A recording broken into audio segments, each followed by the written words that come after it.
नमस्कार, मैं हूं विजय। आप देख रहे हैं एक्सक्लूसिव खबर। कहते हैं कि वेदना व्यक्ति को दृष्टा बना देती है। दृष्टा माने दूर तक देखने की क्षमता रखने वाला।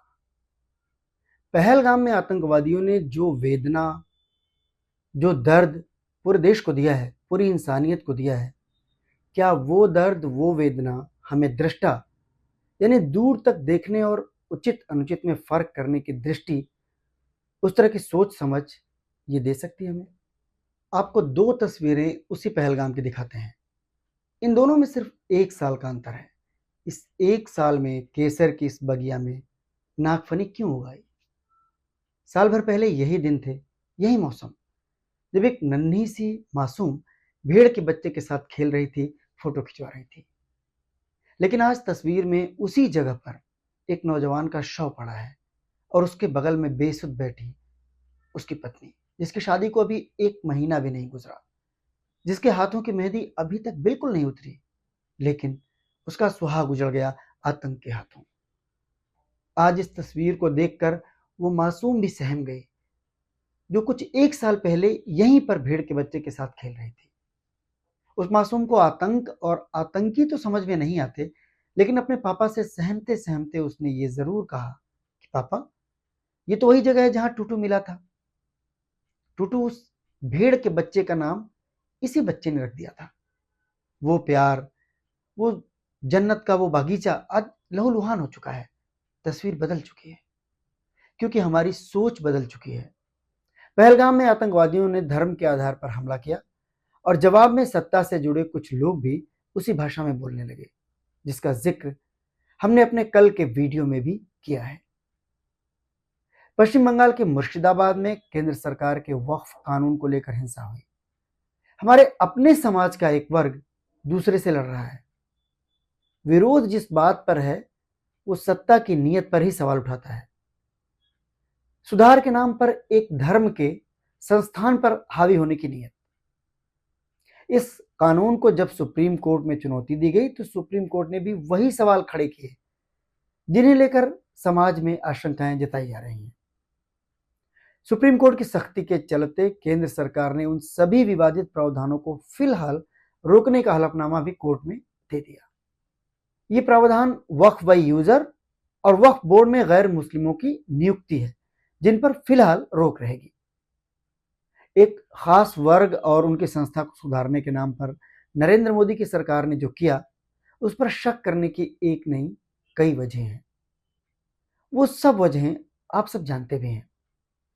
पंक्चर लगाने वाले, कपड़ों से पहचाने जाने वाले, ज्यादा बच्चे पैदा करने वाले और ऐसे ही ना जाने किन किन शब्दों से जिस वर्ग को प्रधानमंत्री नरेंद्र मोदी संबोधित करते हैं, वो वर्ग मोदी सत्ता के किसी कदम पर शक क्यों नहीं करेगा?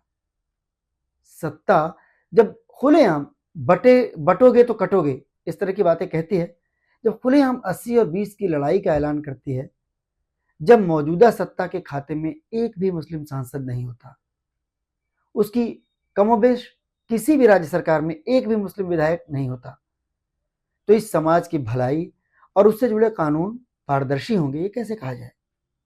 ऐसे में उस समाज का जो अंदेशा है, उस पर भी बात करनी होगी। उसे झुठला करके बात नहीं बनने वाली।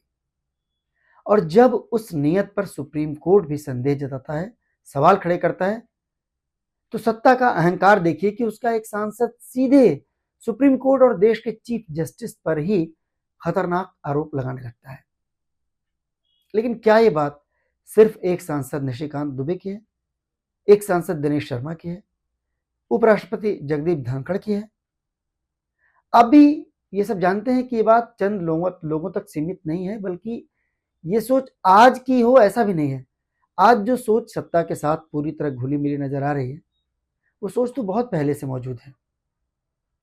फर्क सिर्फ इतना सा है कि पहले सत्ता की छांव उसके पास नहीं थी, सत्ता उसको शेल्टर नहीं करती थी, तो समाज तक उसकी आंच उस तरह से नहीं पहुंच पाती थी जिस तरह से आज वो पूरे समाज, पूरे देश और हमारी साझा संस्कृति को झुलसा रही है। एक धर्म का दूसरे को खौफ दिखाना, अपने धर्म, अपने भगवान की रक्षा के नाम पर दूसरों का खून बहाना, क्या ये ठीक है?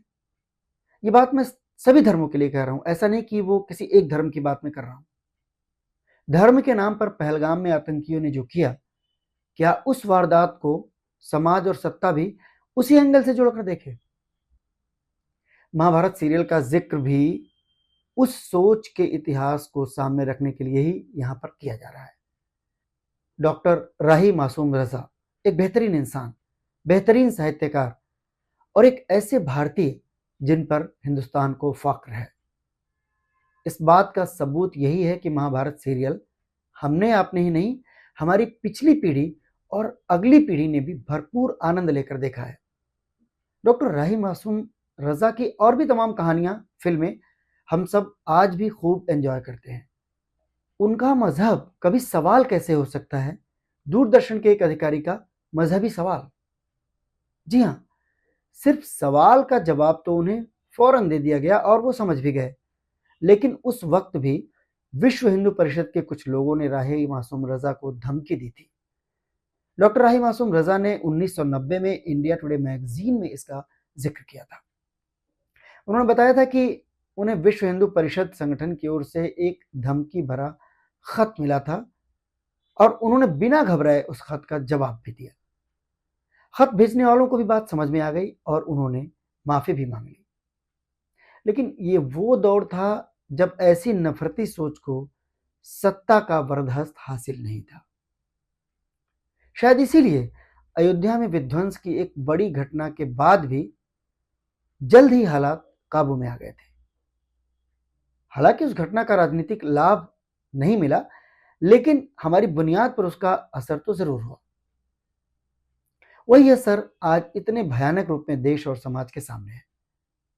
उस वक्त भी डॉक्टर राही मासूम रजा का यह सवाल था कि क्या मैं हिंदुस्तानी नहीं हूं? और आज भी एक बड़े हिस्से का यही सवाल है। जिस समाज ने इस सीरियल का भरपूर आनंद लिया, आज भी तमाम मीडिया प्लेटफॉर्म के जरिए एक उत्कृष्ट कला और हमारी विरासत को देखने वाले उसे समझने को तैयार क्यों नहीं है? ये सवाल अब राजनीति और सत्ता से आगे बढ़कर समाज से है, हमसे और आपसे है।